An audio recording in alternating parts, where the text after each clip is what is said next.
ভারতের টেনিস তারকা সানিয়া মির্জার সঙ্গে তার বিচ্ছেদ নিয়ে জল্পনা ও গুজব দুইই চলছিল এদেশের ও পাক মিডিয়ায়।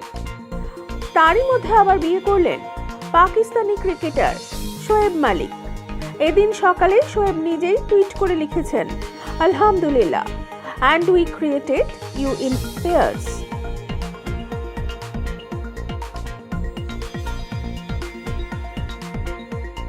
এর আগে গত বুধবার ইনস্টাগ্রামে একটি ইঙ্গিতপূর্ণ পোস্ট করেছিলেন সানিয়া মির্জা। তাতে তিনি লিখেছিলেন, বিয়ে খুবই কঠিন ব্যাপার, বিচ্ছেদ আরও কঠিন, কঠিনটাই বেছে নাও। মোটা হয়ে যাওয়াটাও সমস্যার ব্যাপার, তার মুখোমুখি হও। যোগাযোগ রাখাটা সহজ নয়, যোগাযোগ না রাখাটাও কঠিন, সেটাও বেছে নাও। জীবন কখনোই সহজ নয়, সব সময়ই কঠিন, কিন্তু কোন কঠিন পথ বেছে নেব সেটা আমরা ঠিক করতে পারি, তাই ভেবে চিন্তে বেছে নিতে হবে।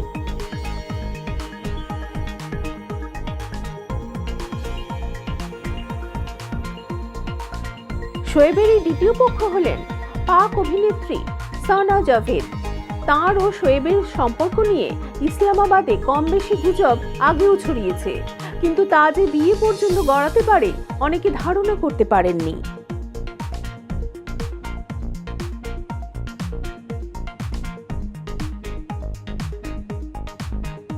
সানিয়া মির্জার সঙ্গে শোয়েব মালিকের সম্পর্কে টানাপোড়েন গত 1 বছরের বেশি সময় ধরে চলছিল।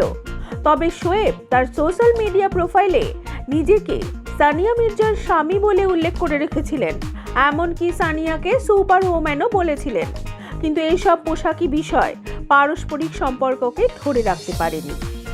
কদিন আগে নিজের সোশ্যাল মিডিয়া পেজ থেকে শোয়েব মালিকের সমস্ত ফটো মুছে ফেলেন সানিয়া, শুধু একটি ছবি রেখে দেন যেখানে তার ছেলে ইজহানের ছবিও ছিল। তা থেকেই বিচ্ছেদের জল্পনা আরো তীব্র হয়। শনিবার তার যবনিকাপাত ঘটে গেল।